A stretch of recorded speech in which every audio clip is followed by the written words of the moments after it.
Hey everybody, thanks for tuning in. Ted here with another episode of Stuff You Might Like, and today I'm going to be talking about the Nikon ProResRaw upgrade and how this unfolded for me and what you can expect once you get this upgrade done to your Nikon Z6 or Z7 if that is what you're looking to do. So here we go.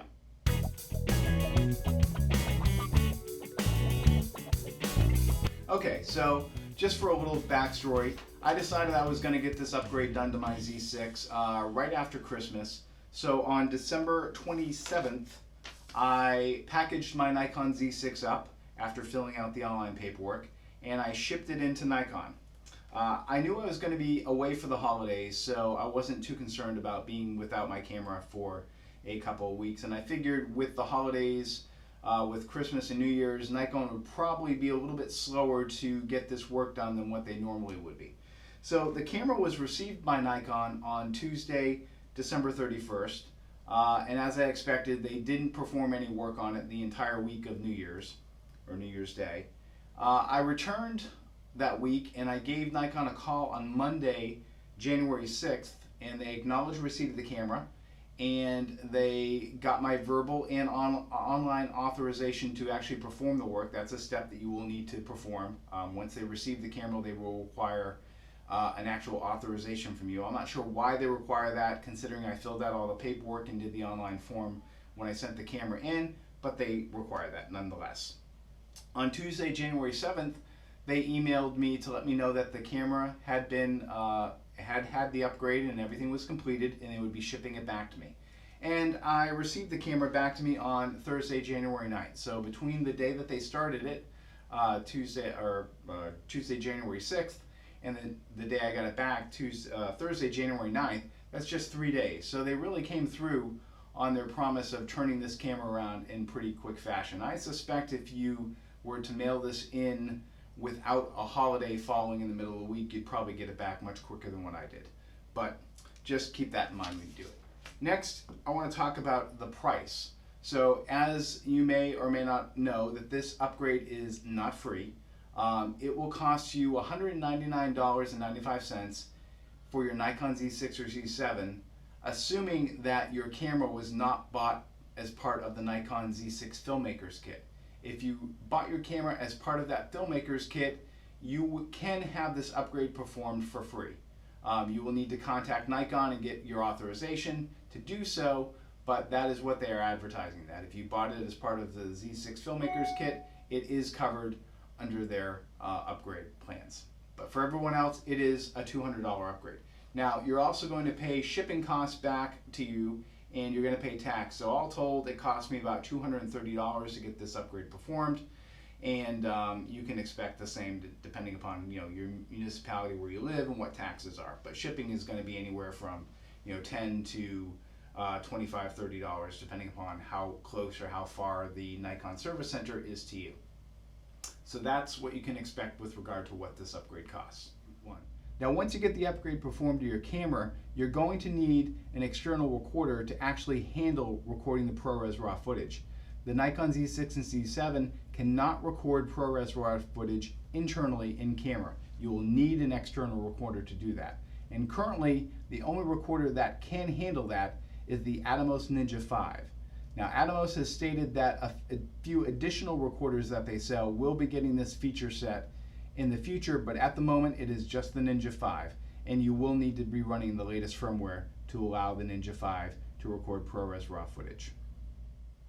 So let's walk through setting up the Nikon Z6 or Z7 to record ProResRaw footage and set up the Atomos Ninja 5 to do the same. So let's take a look at that now.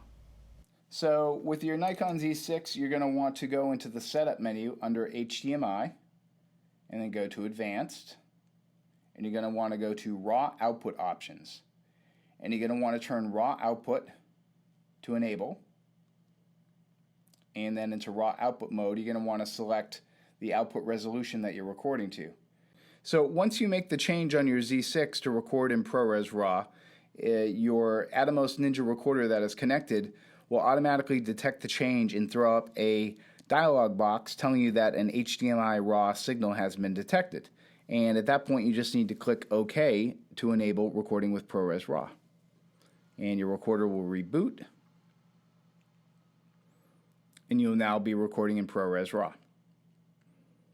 So I'm gonna come over to Final Cut Pro, and I've got the file imported here.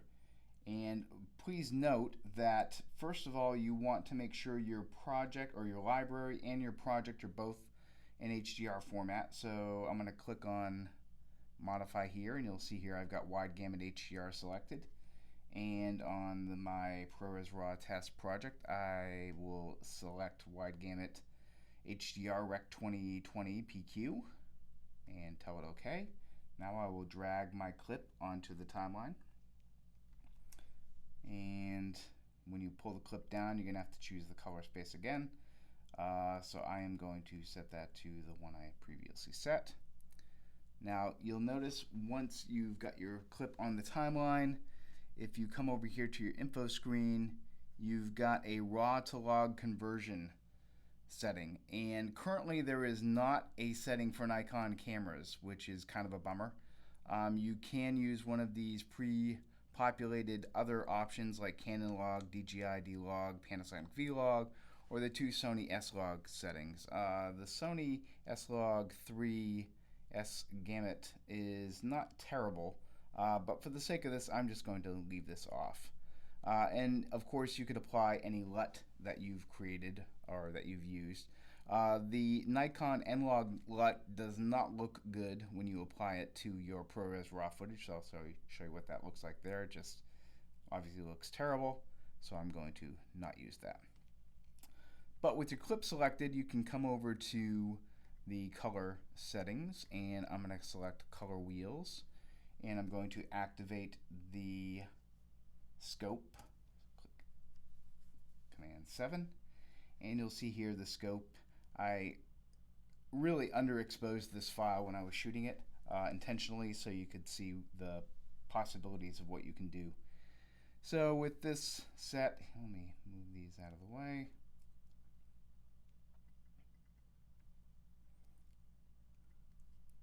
These set, you can adjust shadows, bring that up a little bit, highlights,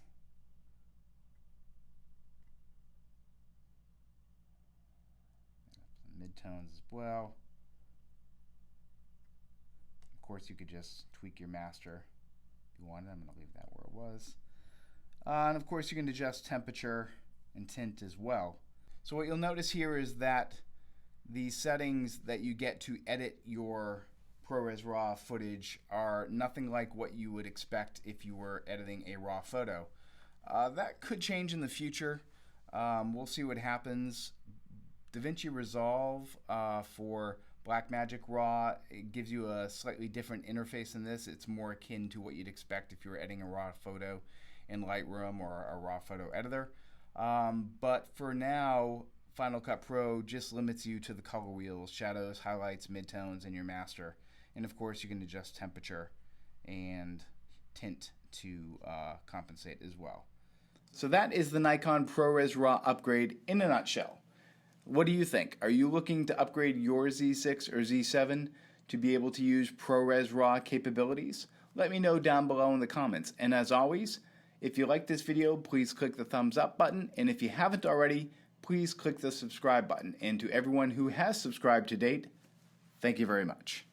And I will see you in the next video.